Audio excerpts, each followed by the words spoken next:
Well, the battle music has started. Champion Select has begun. Let's see how they want to duke it out here. Karma and Sion immediately banned away by Kingzone.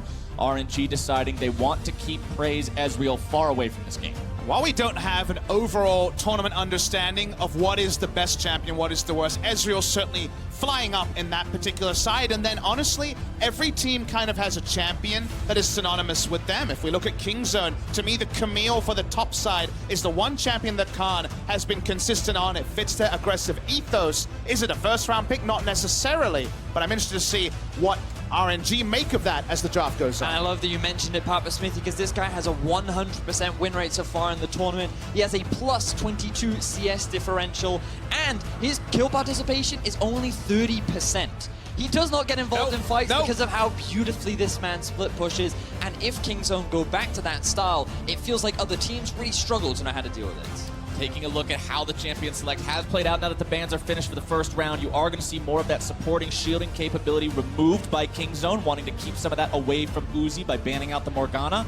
While on the side of RNG, Gangplank and Yasuo, two very powerful solo laners, kept out of this game. With the Yasuo ban, remember that's against Kingzone, who haven't shown Yasuo on the competitive stage. One that Khan for sure can play, one that BDD was spamming in solo queue, but not one they prioritized. They've been banning it on the red side. With the flip over, they ban Morgana themselves. It means that Rakan is the natural pick because that Morgana is not there to answer it. But look on the red side, the Kai'Sa's going to be unleashed for the first time for Uzi. A champion like Kai'Sa paired with a player like Uzi can spell disaster very easily if you don't keep it under control, and Kingzone will definitely have their work cut out for them in that respect. Alistar also going to be locked in here for RNG. I like this from Royal. They're saying to Kingzone, look, we're willing to fight you down in the bottom lane.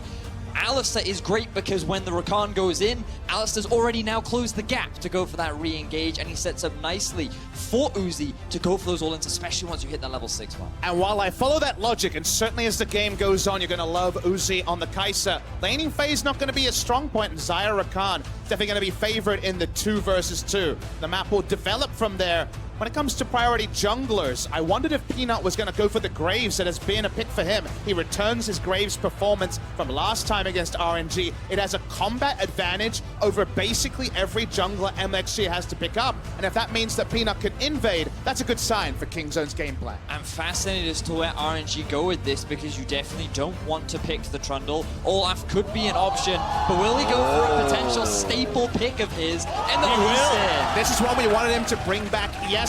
This is a playmaker. You get the drop on Graves, you certainly have the potential to pull off the 1v1. So it's going to be all about boxing with shadows. Whoever gets going, whoever picks up the first kill in these skirmishes can certainly take it all the way to the victory. And Kobe said he was expecting some of the feast to come in from Feast or Famine, and Lee Sin's the type of champion that I expect that Feast or Famine style to either really shine or totally go down in flames. We'll see how well MLXG is able to play that when as we work our way into the second round of bans. Remember, it's bottom lane and jungle already drafted for both sides, so the solo lanes are going to be hit pretty hard. You know, and it's interesting, my stats team just buzzed me to let me know that so far this split in the LPL, MLXG yet to play a Lee Sin game. This guy, you talked about Feast or Famine, he's definitely going to have to be feasting, picking this one up for himself. And you never forget being a Lee Sin god. Just ask Insect, you bring it back eventually. It's going to be great to see. When you talk about the mid lane champion pool, BDD kind of brought himself back to relevance this tournament on the Taliyah. It's a big pick for Xiao Hu as well. It's actually going to see a ban in the second round. So see where the counter pick is actually going to be held on to for RNG. Usually teams against Khan on the red side will hold top lane pick, especially if you're a tank player, to find a good tank matchup. If Khan's bold enough to blind pick a top laner, that Camille that we discussed is still up. I'm wondering if Swain becomes a priority here for RNG. Jashu has played it once so far in this tournament and could complement the teamfight style that they are kind of setting up with the Kai'Sa, but it also offers a bit of pick potential on early lane gank setup in the middle lane. It would be a fairly safe blind as well. Alternatively, they could just go for a bit of engage up towards the top. And this is definitely the one tank. If Orin was banned, I think you do play around with a last pick tank, but with Orin up, they just say, what's the best that you've got, Khan? And remember, you played the Camille into Orin yesterday. We'll see if Kingzone want to follow that logic. Solo lanes are what they desperately need in this last round. Well, they know what Khan is going to be up against there in the top side. There's the Camille hover that we've heard so much about already. How Khan is so adept on this champion. He's not afraid to take it into a pick like the Ornn either. They'll go ahead, lock that one in for themselves. And now what do they play in the mid lane? It is the Galio for BDD. And I'm excited to see this. It's a return to Galio. This is, of course, one of his staple picks throughout his time on Longzhu Gaming into Kingzone. They also have the guaranteed initiation of the Hextech Ultimatum into the Galio. It's an oldie, it's a goodie, but remember that Galio's been toned down a lot in lane. So actually, Xiaohu has a lot of different options. He can attack it in lane, and bringing back the Malzahar. We're back to the start of the season. Malzahar brought back up here the power of the ultimate, that lockdown potential once you hit level 6, and especially once you have a jungler like a Lee Sin. There's a lot of playmaking power between those two. Yeah, certainly do at level 6. So much pick potential in the middle lane. And overall, in terms of Royals kind of composition, they have a decent amount of mobility, a lot of strong skirmishing, a lot of good pick potential while also decent team fighting. It's just... this comp would make a little more sense to me if it wasn't at least in. Yeah. But in terms of the late game value, I feel like they fall off a little bit, but then you still have the Kaisar there as well. It feels like Royal, they can have a bit of everything with this comp. Meanwhile, Kingzone do one thing, and they do one thing well. If they decide we're going to fight, we are going to fight. The Camille ult into the Galio. Rakan also throwing a wrench into the plans. If they get going, if they get snowballed, you cannot deny team fights. They will start them. And it's like you said, Papa Smithy, Kingzone at the end of yesterday looked like they were getting some of their mojo back. We heard from the analyst desk how Kingzone wasn't quite up to the expectations that a lot of people had for the team coming into the tournament. Now they're looking to get that momentum back as we get closer and closer to the knockout stage. If they can go ahead and make this comp work, make it look clean, that'll be a big step. They certainly will, and I love the fact that we're seeing BDD again on a pushing, roaming mid lane champion. Yesterday he went for the Talia, and he had a phenomenal performance, and today he's on a similar style champion, but can have a little bit more team fight impact with the Galio Camille combo that you were talking so much about, Papa Smithy. And also, it's fine for him to go that way because they have so much damage elsewhere, so much early game power. Zyra Khan, Graves in the jungle, Kingzone, they want to find that early game advantage. On to the Rift we go for the first game of day 4 here at the MSI 2018 group stages. You can hear the roars of the crowd in the background cheering on their favorite teams. Like you guys said earlier on, it's the Rift Rivals matchup. Now, level 1 was how Kingzone on the red side found a big advantage with Graves invading over the wall to the left of where Khan was defending on the top side. So RNG not going to be outdone. They're going to group as 5. Let's see if a late invade is going to come in or if it's just going to be a defensive start, expecting something from Kingzone. Everybody's holding perfectly calm right now. No itchy trigger fingers just yet. Everybody's cool, just walking around through the brush, playing it safe. Sonic Wave thrown out just to make sure. Khan hanging out in the pixel brush. Won't see anyone just yet. You can see the line of sight, just barely missing out on getting vision of MLXG. So the theory here from RNG is it's following on conventional logic. You see Kingzone play aggressive. There's lots of interviews with Prey, for example, saying we're going to return to our aggressive ways. You expect the level 1. You expect the aggression, even though they went through some passive times. Seems like Kingzone maybe going for the next level. They wait, they wait, they wait, and now they're invading at 1 minute 30. Have the blast cone to get over the wall as well. MLXG has no vision of this and no idea what's coming. Oh, and he gets completely taken by surprise. First blood over to Kingzone. Prey cashes in on that one. They'll take the blue to go with it, and that is a massive success. Exactly the way in which Kingzone want to start the game. Put MLXG behind, get Graves in the momentum advantage, and secure a first blood onto Prey. You could say read like a book. They had the spoilers. Speaking of spoilers. Here comes that lane power you were talking about. Zyra Khan is going to be difficult to deal with if they get this kind of a lead early. Uzi takes quite a lot of damage there off the back of that initial play that was made onto the jungler. Also able to slip some wards on the top side. That was before the defensive start that we saw, so they're able to know where he was likely to start. They come in, very nicely done by the side of Kingzone. And like you say, now they have Graves on the front foot, Peanut on the front foot, Peanut BDD. That's the duo that we say has been underperforming. Peanut can just walk up to enemy jungle, post 6 for Galio, and he knows his friend is coming faster. And I love from Peanut that he hasn't even been into his own jungle yet. He's cleared the entire bottom side of RNG's half of the map, now level 3, and now he's decided, okay, now it's my turn to get a little bit of farm on my side of the map. This Graves is off to a phenomenal start, and MLXG is going to be very limited with the options that he has available in this early game. Remember, we said he wants to be finding these early advantages. Maybe when Xiaohu gets level 6, he can find a way back in, but he's going to be very disappointed when he finds there's nothing left for me to take. He's certainly getting the bad news. He's going to have to try to fight for Scuttle, but we know that's taken as well, so very limited options here for MLXG. MLXG just not even at level 3 yet, completely out of resources to try to take. He's going to walk down, attempt to look towards his red buff, but instead he finds a level 4 Peanut dashing over the wall, continuing to chase. It's flash for flash. MLXG trying to get himself away from this one, but there's no way out. And that is a refreshed red buff for Peanut, a level 2 Lee Sin in the early game, and this is falling apart for RNG. Yeah, you definitely put up your hand as MLXG and say maybe next game, but it's not a scrim. We are on the live game here at MSI. So much control, and the only camp left up for MLXG is his Krug. And you know, we said at the very beginning of this game, we wanted to see a difference from RNG compared to the last time that they went up against Kingzone, because you have a look at some of the early game advantages from the last time that they met, and they were so significant that RNG were not able to find a way back in. And MLXG doing what he can to find a path back into the game. So if you notice here, Vedius, he doesn't hit the Scryer. He doesn't want to be revealed. He just wants to go for a red buff steal, hoping Peanut's top side. He's not. BDD has the drop on him. Just too easy for Kingzone. But you just have to think about like his decision-making process there, because he recognizes the bot side of his map is cleared out. He sees that Scuttle has been done as well, and then he feels that, okay, maybe the enemy isn't in their own half of the jungle. He unfortunately is surprised that now he's still only level. Because if you follow the theory, he took top side, and then you're thinking, okay, the enemy's going to take his blue, so that the blue buff is the natural place for him to go, because you're already thinking about vertical jungling. Instead, Peanut had gone bottom side. He got the drop. He was 2 levels up, and very simple there in terms of execution for Kingzone to double down on MLXG.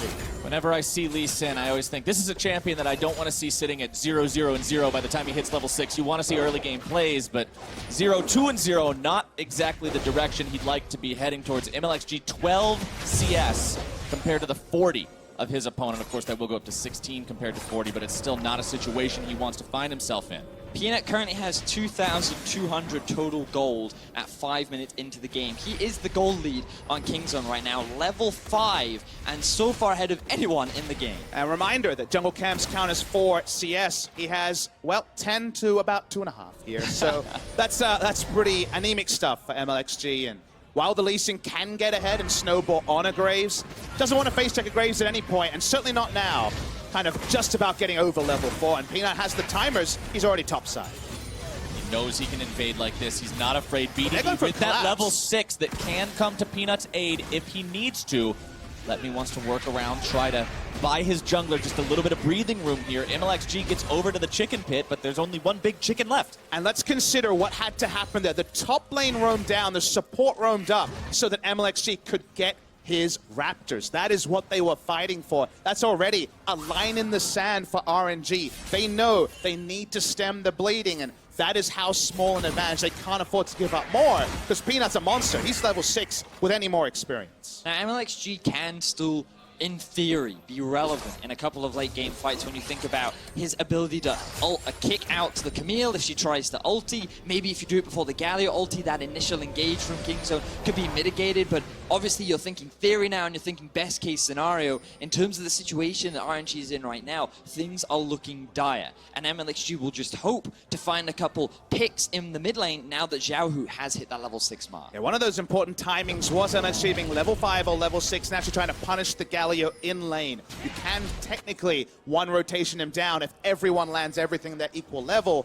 And not equal level, a level 6 is a long way away. So right now, burst rotation on a Catalyst Galio. It's not going to quite be there after all the nerfs to the Mouser Hunt. MLXG continuing to take the blue buff. Will actually take second blue just to get himself a bit more caught up in terms of the pace of this game, while Peanut looks to invade here towards second red. Level 6 on the Graves. has the challenging smite as well. Very threatening in a duel situation. And they'll look to take this one down rather In quick. these early levels, BDD will have priority over the middle lane because Xiaohu still getting a couple of extra points in his Malefic Vision. It's also rather easy for the Galio's passive to just clear out those little creeps as well that Malzahar does spawn. But now we see gank in mid. Going after that, Malzahar not quite finding the damage they need. A good flash from Xiaohu will manage to get him away from that burst, but he still suffers quite a lot at the end of that. BDD used zone flash, but it doesn't mean that Peanut can't continue to invade top of bot side and Galio still be able to rotate first. So Trader Summoners, not a bad thing necessarily. Peanut was spotted by the Shadow Ward there that was put out by RNG. Now Peanut just gets to head back into his own jungle yet again. He took the enemy red buff, now he can take his red buff. He's still in a very good spot in terms of his comparison to his progress against his opponent. 60 to 29 CS. He's got probably almost enough money for the full warrior enchantment soon as well. We should discuss that that's the only meaningful lead. It is a big one, but the meaningful lead is between the junglers. Peanut's not present. It's much more even around the map. And also, the jungler getting a lead when it's a combat jungle like Graves who can struggle in the late game does mean that Kingzone need to flex their muscles soon. They've got globals, they've got initiation. That Infernal Drake needs to be a target in the next 2 to 3 minutes. LXG with his level 6 finally online, hanging around the bottom lane, trying to make a play. Ming's able to find the knock-up onto 2. They grab the kill onto Gorilla, and MLXG gets himself back into this game. So RNG finally find a successful play in the bottom side of the map. Yes, it cost Ming's flash, but it secured the bot lane a kill and relieved some of that pressure. This is the best case scenario for RNG in this early game to, as you said, Flowers, get MLXG back into this game. It's really nice timing as well. Galio's not actually in range to ult, so this is the timing you want. MLXG patient. He has hit the level 6 mark. He does have the kick available. Waiting for the timing here, MLXG. He was waiting for the call. We know Uzi usually leads these plays. They knew they had the damage and was well executed. I love the fact that MLXG also flashed to kick in Gorilla to the wall so that he would be suspended in air for long enough that they would get that damage down and secure that kill for sure. Sometimes it's not just the knock back, it's the knock up part of the kick that keeps him there just that extra little bit of time to seal the deal 100%. Xiaohu getting himself away in time as BDD tries to charge in. Peanut still waiting in the wings in this mid lane, paying a lot of attention to this, always hanging around this area. Yeah, the big item lead is on the Graves. Already warrior enchant, as we know. A lot of levels loaded into him as well, but bless his heart, MLXG still trying to make things happen. Doesn't have kick available for this gank. Looks like Khan's not going to put himself in too dangerous of a position just yet. Let me continuing to push this one up. Bellows the breath out. Khan gets a little bit of damage there with the Tiamat. We'll see if he ends up taking the bait on this one. MLXG willing to hang around here. Xiaohu also roaming up towards the top side. Keep your eyes on what BDD does, because Kingzone, they sense a disturbance in the force. Xiaohu will be spotted out, and then BDD secures his blue buff, and now Khan will be able to just safely walk away. No real risk of him getting collapsed upon. And I love the fact that RNG are still being proactive. They're the ones still looking for these early ganks, trying to find a couple of skirmishes, see if they can find this early lead and get themselves back into the game, rather than just allowing Peanut to continue farming, get to that relevant point where they can just start forcing fight. And this will sound insane, but actually the lowest risk thing for MLXG to do is to try these ganks, trying another one. Khan might be in some danger here. Dodges away from the ultimate very, very well. The L play. Now can he get himself away from Let Me? A little bit more damage would seal his fate, but Khan's doing a wonderful job evading. It'll still be 1-for-1. Khan's so reliable on dodging out on key spells with the ultimate. He does it there. Not quite the 1-for-2. The teleport cancelled by BDD. Seems like Peanut and the team of Kingzone just want to load the troops, take the Infernal, and they'll be pretty happy with a 1-for-1 in a 1v2. Khan does it once again, demonstrating his proficiency on this champion. In a 1v2, finds the outplay, and his team is able to get something off the back of it as well. Kingzone just continuing to extend this early lead in their favor, even after all of MLXG's efforts. And what I wanted to mention was, MLXG, if he goes to his camps, Graves is tracking them. He'll be there. If he goes for the ganks, much less likely. So the battle warding doesn't happen. Watching the outplay here, dodges so much damage with the ult. Gets the 1-for-1. That's just Khan on Camille, and it's something RNG did leave open and opt into. Now, one of the big things was that Khan did use his flash in that gank, which means that MLXG could look for a reverse play once the ult is available. We see MLXG hang around the bottom river once again.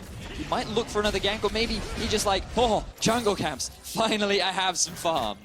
Going back to his camps, but Xiaohu says, all right, you got to take second blue, but that's going to be about the end of it. Instead, it's going to be bottom lane. Gorilla going in onto Uzi, dropping the Ignite, able to find the initiation. Uzi with an expert dodge to get away as Ming gets out as well. Uzi was so good there, using his ultimate to dodge the skill shot and getting away from everything. They're still going to get turret damage, but that's the Uzi Kai'Sa that people have been waiting for. Beautiful play, using his ultimate to go back into the fight, to then use the flash to get out. But Kingzone, they have 3 members bot side, and teleport is being forced from Xiaohu just to defend this turret in the early game. They want to keep the laning phase going just a little bit longer, but the fact that RNG were able to survive that gang is a successful thing to do, a great thing you want to do, especially given the lead that Kingzone already had. Yeah, really hype moment. They are able to delay the turret take, getting Prey and Gorilla out of lane.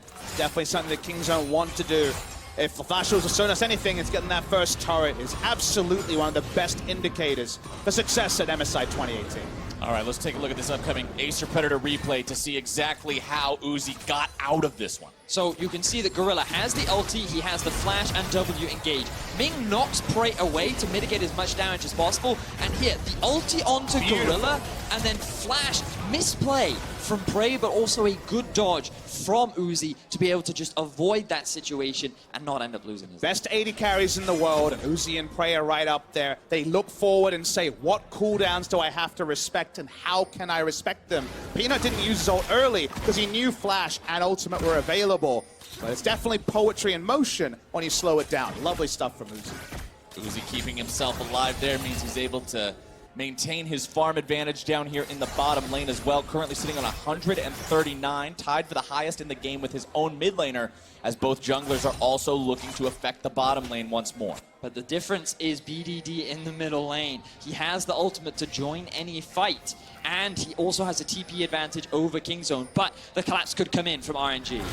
BDD gonna find himself found out here. Xiaohu locking him down. MLXG grabbing the kick backwards. BDD pops the stopwatch, looking to stay alive. An extra moment, won't be able to get away. 1 versus 4, and Uzi cashes in. Definitely a waste of stopwatch, and BD overrated how much control they actually had around the center of the mid lane. Bot lane, certainly they had pathways, but RNG had multiple wards already prepared. BDD assumed he was completely safe, and for RNG, easy set play, and I love the roam up from Uzi as well. And I just love the fact that we're seeing RNG just be so proactive. MLXG was so far behind in farm, experience, and items.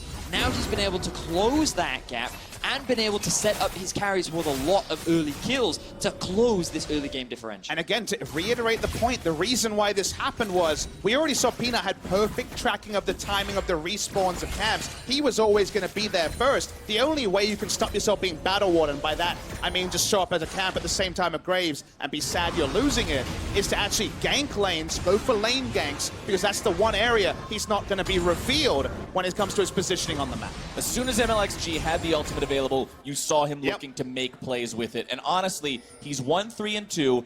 Yes, he is responsible for the deaths on his team, but he also has kill participation in all of their kills so far. Now, Kingzone grabbing themselves the first turret of the game there in the bottom lane, going to bring that gold lead up to a little under 2,000.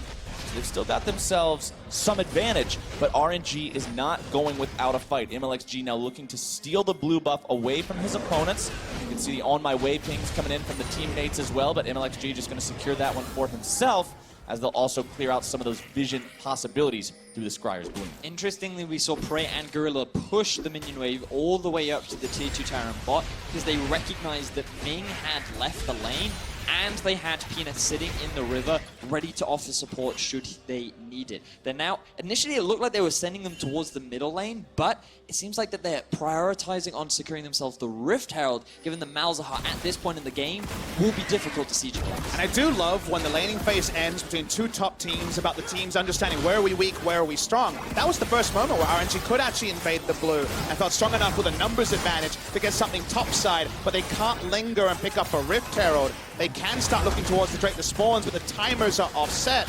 And because Kingzone, they don't necessarily need aggressive vision when they're strong. They can basically fight wherever Peanut is. When Peanut goes there, the rest of the team joins him. But MLXG, he's trying to be anywhere that Peanut is not.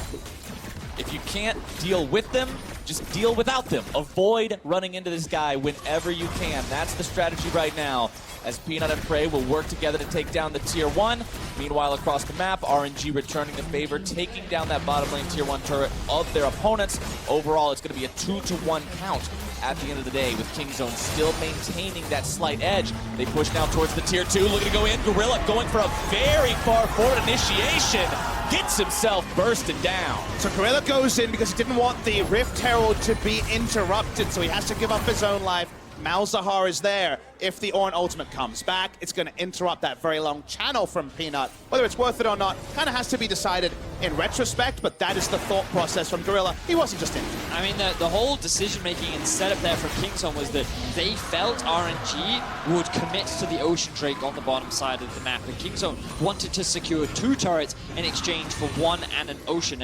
And logically, you think that makes sense, that is fair. The issue that they don't predict is that Xiaohu and the Alistar is coming up towards the top side, and Xiaohu with a good ultimate just completely mitigates the escape tools that Gorilla has, and then there's enough people there to stop the siege coming through, and they keep their Tier 2 alive.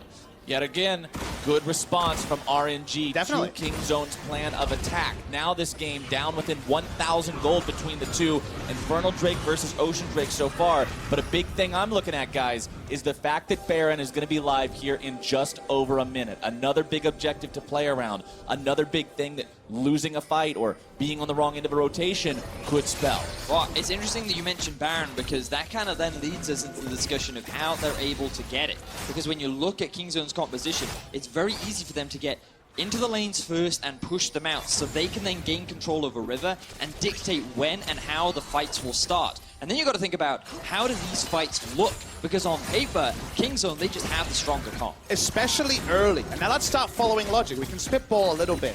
Kingzone could have taken Rift Herald. They didn't have to spawn it instantly and gone bot lane and got the Ocean Drake. They could have taken both, because Peanut right now is kind of unassailable in any group fight if it's even numbers. They wanted to go for a secondary turret topside to open up the red side jungle, get the wards down. They have Graves and Zaya to kill the Baron, and their Baron turn with a Camille flank into the Galio ult is insane. They want to take Baron between 20 and 25 minutes. A secondary turret topside is one of the cleanest ways to do that. Their times have been delayed. The checklist, unfortunately, remains open, but that's where Kingzone are going. And RNG, if they can keep delaying, buying time, get Kai'Sa past the 2-item mark, well, already she is very relevant. You look at her amount of attack speed right now, she does have enough for the E-Evolve. Right, she's hit the breakpoint for that big bonus, getting the stealth, the invisibility there whenever she activates that, but there's items coming online across the board as well. You can see the Trinity Force completed for Khan. In the mid lane, Luden's Echo plus the Rylai's Crystal Scepter on Xiaohu, still working on the Zhonyer's Hourglass across the street there for BDD, while in the jungle, Knight's Vow completed for MLXG is just more survivability for Uzi. Yeah, and it's impressive that RNG have been able to maintain the gold gap between them and Kingzone, even close it that amount, because after Peanut had such a dominant early game, we were expecting the game to be over. We were expecting this to be a repeat as Ming engages. Now they're able to find some damage on Prey, now going to be taken down immediately. Gorilla gets himself away, but that's a free kill there for RNG. This pick comp is so effective from RNG. They just littered a couple of wards, but it is so difficult for Prey to respond if he does not see that engage coming. So much chain CC will result in RNG securing the mid lane Tier 1. Kingzone have already given up on trying to defend this mid lane. They've gone top and bot lane, but like you say, Vedius, a mid-game pick comp, the Malzahar Flash ultimate, still holds the same value. And remember, every pick slows down the team setups, the macro setups, the map movements, and it gets Kai'Sa more items. And the Kai'Sa win condition is what they're going to look to in the inevitable late-game team fights. And remember, when Malzahar's in the game, you've got to pay the Malzahar tax. All he's got to do is point and click, and you're in some trouble. We'll see how it happens to Prey here. Ming goes in.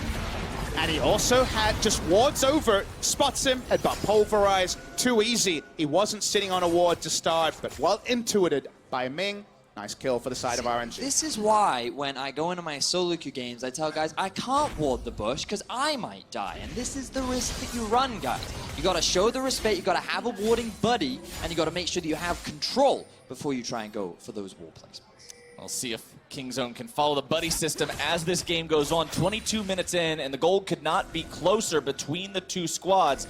This is where it gets especially interesting. The early Kingzone leads have essentially evaporated. It's 2 turrets to 2 turrets. It's 1 Drake to 1 Drake. It's anybody's game to decide to be the ones who want to dictate where we go. Now, off the map, Khan versus Let Me outside that big play we haven't been tracking. Let Me actually has a build for lane. He has Iceborne Gauntlet for trades and a Warmogs to shrug off any attempts at all-ins with the hook shot from Khan. So he's actually going to lose less space in the matchup than previous Orin versus Camille matchups. And I love that you mentioned that because this was one of the big win conditions that I was going to be keeping my eye on for Kingzone. Can Khan do what he always does when he gets his hands on the Camille, which is sit in the side lane and draw so much pressure? Kingzone as a team, I believe, are the best 1-3-1 team at this tournament. And the answer is slowly. Much slower than the other times, but still possible. But you have to like the build there, and also that they don't need Let Me to tank the Baron or just to be a solo initiator. Malzahar and Alistair pick up the slack when Let Me can't be there. And let's not forget what's on the line here as we do hit this critical juncture of the game where it could go either way very easily. If Kingzone win this game and then RNG lose their next game, Kingzone is locked in to the knockout bracket. They will have secured their spot, but for RNG, if you win this game, you're now tied with Kingzone in the standings, making an even greater run, and now Let Me finds himself caught on the wrong end of a 1 versus 2. Khan made an outplay in a similar situation earlier, but can Let Me do it now? He's going to have his jungler coming in, MLXG, looking to keep him alive here. The Hextech ultimatum issue, going to be locking Let Me down. Damage returned onto Peanut. MLXG getting himself away.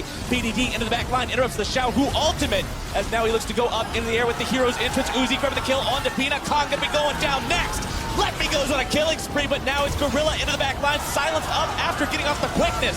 Saya ultimate comes down, BDD grabbing the kill onto Xiaohu. Now he's taken down, Uzi with the killing spree as Gorilla looks to run away, leaving prey for dead.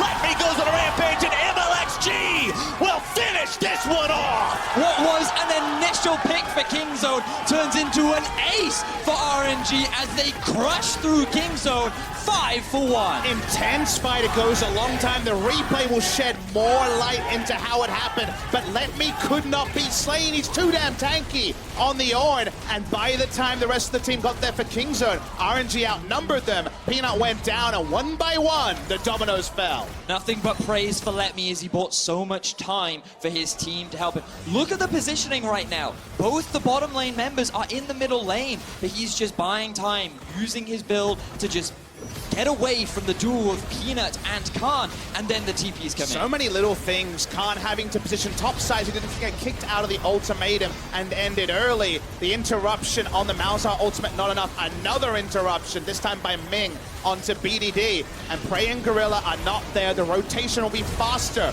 for the Uzi. Had a lovely dodge on the back end with the killer instinct. Another great Uzi moment on the Kai'Sa. The Kai'Sa laning phase no longer relevant. The Kai'Sa is certainly online. And RNG's team fighting this time, too strong for Kingzone. RNG are just such a good team fighting team. We've talked so much about it throughout this tournament. Yes, this split, they've changed up their style a little bit. They're not so reliant on the team fighting, but when you get to the late game, when Uzi has a hyper carry, these guys always perform in the 5v5. And when you have these big lumbering tanks already using Hextech ultimatum, already using the other tools, you can't lock down Uzi. He's free hitting on this Kai'Sa. All about the E upgrade, all about the passive missing health damage. He was under no threat, and thus the members of Kingzone were done. Last time we checked in on Uzi, he also had 2 items plus the boots completed. Now the Mercurial Scimitar fully completed as well. Means even if you lock him down, you've got to do it again because he can pop that first CC, get himself back in a position where he can dart around and carry these fights. Kingzone now find themselves a couple thousand gold behind. They now find themselves in a tied state in terms of the Infernal Drakes on both sides, and RNG just seem to be falling into their groove. And you just you go back to the beginning of the game and you remember how behind MLXG was and how far ahead and how much control Peanut had over the game. And MLXG just went for this heavy gank style, constantly just looking to get involved in the lanes, and it paid off. The first time that Kingzone tried to be proactive on the bot side of the map, RNG once again turn it around, and they're now the ones dictating the pace of the game. And it feels weird to be celebrating MLXG, but the ability from so far behind to be relevant was massive. He's going to fight already. Able to find lockdown onto Gorilla. Uzi goes on a rampage, bursting him down, as now the damage coming out from Peanut may take Uzi out, but the Acadian Rain looking to stop him in the back line. It's also RNG now waging a war behind them as a double kill for Uzi takes Peanut out of the picture. Prey will hold the line on the tier 1. Kong wanting to come in, clean Uzi up a little bit here. Instead, not going to be able to find the mark just yet. Issues the ultimatum, but Uzi's got the damage. You don't run into Kaisa like that, as RNG will continue looking to finish this off, go for another ace. BDD on the front line. Taunt's not going to find a lot. Xiaohu trying to run away. Utilizes the stasis to keep himself alive. Uzi goes godlike. Xiaohu stays alive. And it's another clean ace for RNG. RNG out team fighting Kingzone again. Kingzone can't get the start they want. They can't get the ultimatum where they need it. And RNG, no one dies because those plays are outrageous. You can hear the elation in the crowd as RNG do it once again. Their second ace of the game, their first Baron of the game, and the tournament favorites of Kingzone are looking to get their potential third loss of the tournament. No deaths on Uzi, no deaths on Ming, no deaths on Let Me. RNG is playing these team fights so fantastically well, and now they find themselves 7,000 gold ahead, 5 men strong with a Baron buff. One by one, they tried to challenge Uzi on the top side, and one by one, they were found wanting. Look, this is actually Peanut and BDD looking to catch him in rotation. Instead, Gorilla, thanks to the Malzahar, starts it, and then trying to outplay a Kai'Sa. That's a tricky one, Vedius. It's the shield on the ulti that just makes the difference. Uzi, he gets low, he starts the lifesteal back, and you think that with Camille coming in from the flank, it would be enough, but the support from Let Me, the teamwork from RNG, and the fact that Xiaohu survived the very end of the fight with the Locket of the Iron Solari and the Lee Sin shield, everything just came together. RNG, the true teamfight gods. And you can see on the graph right here, 0 damage dealt by Gorilla because he was picked off before he could contribute whatsoever. Prey now having to burn the ult immediately, also utilizing the flash, getting himself away. Ming tanking up the turret. MLXG goes for a play but can't quite find it. Tier 2 still falls. And RNG are going for the jugular, looking for those last kills, trying to end the game. They know Camille is in a side lane and doesn't have teleport. 2 people go down, the game may end, whether Camille backs or not. Kingzone gets a little bit of breathing room right now. They managed to make their opponents get back. Khan's pressure will be enough to satiate the RNG bloodlust for the moment. But remember, there's still another 2 minutes or so of that Baron left as Xiaohu starts pushing out the top side. You know, and I feel a part of this is a result of Kingzone not typically oh, hang on, Uzi. Oh, legendary! The hunter finds its prey. Uzi gets himself another kill onto Peanut and reminds him, this is for MLXG and what you did at the beginning of the game. And when RNG have map control, you can start assassinating as Uzi. You have the Mercurial Scimitar to go out. You were legendary a while ago. You're 9-0-4 at this point. They roll up to another objective, and any one member is free food for Uzi. And now, Peanut, the man who was so far ahead at the start of the game, is dead for another 15 seconds as RNG are knocking on the top lane door. Uzi being the man behind the entire thing, leading the charge. He's got the damage, fires off the rocket, can't quite find anything with it, no plasma marks. MLXG and Ming doing a good job being on that front line, being those disruptors. But it looks like RNG are going to decide to back away from this one, taking the turret. And Let Me has set up the wave in mid. They could choose to continue the siege, but they recognize Peanut is respawning. There's an Ocean Drake coming up soon. Let's go back, maybe spend some of our gold, and let's not need to never mind, it's RNG. They've decided they're going to keep the push going anyway. RNG see no reason to stop just yet. They know right where Khan is. They don't have to worry about that split push win condition. Uzi remains in firing range of the inhibitor, getting himself away now from the smoke screen. Top lane inhibitor falls as Gorilla decides it's time to go. He's immediately shut down as the Ornn ult comes through, and Kingzone are completely destroyed. BDD will only buy a few more moments. A double kill for Uzi spells the end as RNG begin their push onto the Nexus turrets. Let me tank some up, and they don't even tickle the health bar. Khan now contained by the CC as Uzi decides to go deep under the enemy turret, not even concerned about it. Hextech ultimatum, I don't care. RNG will tie themselves up with Kingzone. They'll take them down in the 1v1. They'll get revenge for the first time they met, and they'll end this game. RNG with a fantastic comeback after what was a dire early game.